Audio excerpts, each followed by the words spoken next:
Athelia and Hoskiah, a morality tale, part 3. Finding Hoskiah, Athelia nurses him.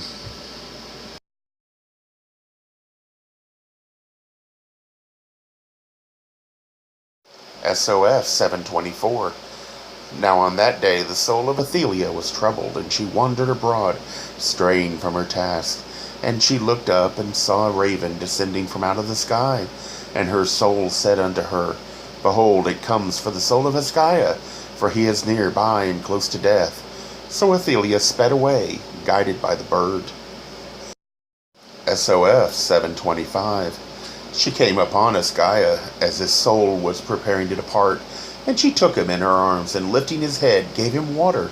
And her soul communed with his soul, and bade it stay. And because of the bond between them, it stayed. And she remained with him 3 days, and built a bower, and ministered to him. But he lay as one already dead. Hoskiah survives, but still blind. Athelia, still unaware, fears he will turn from her disfigurement in disgust. She had no reason to expect he would treat her any better than other men, yet still she does what she must.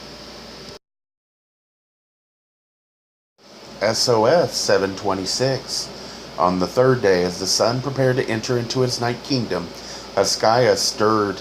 He groaned in anguish from his wounds, and Athelia comforted him, and he slept in peace. When it became light next day, he awoke and felt Athelia's touch upon him. And Hoskiah knew her and said, Athelia, are you here? How came you to this place, and found me in my hour of need? SOF 727. But Athelia answered not because of her tongue, and she drew a veil around her face, for she knew not that Hoskiah was blind. She wept, and her tears fell upon his face, and he held on to her, for her hands told him that she could not speak to him, as once she did. And he said, I am blind and cannot see.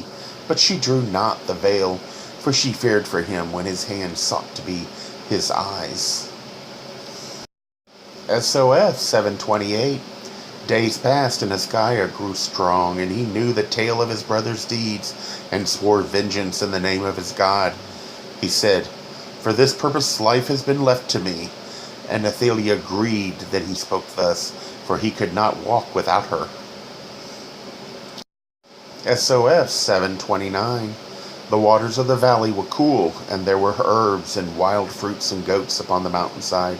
So it came to pass that after many days, Hoskiah was whole and strong again, but he remained blind, so he could not see Athelia, and therefore she remained fair in his eyes. But the soft speech was gone from her. This Hoskiah did not mind, for what he heard daily was the speech which greeted him as he lay in her arms.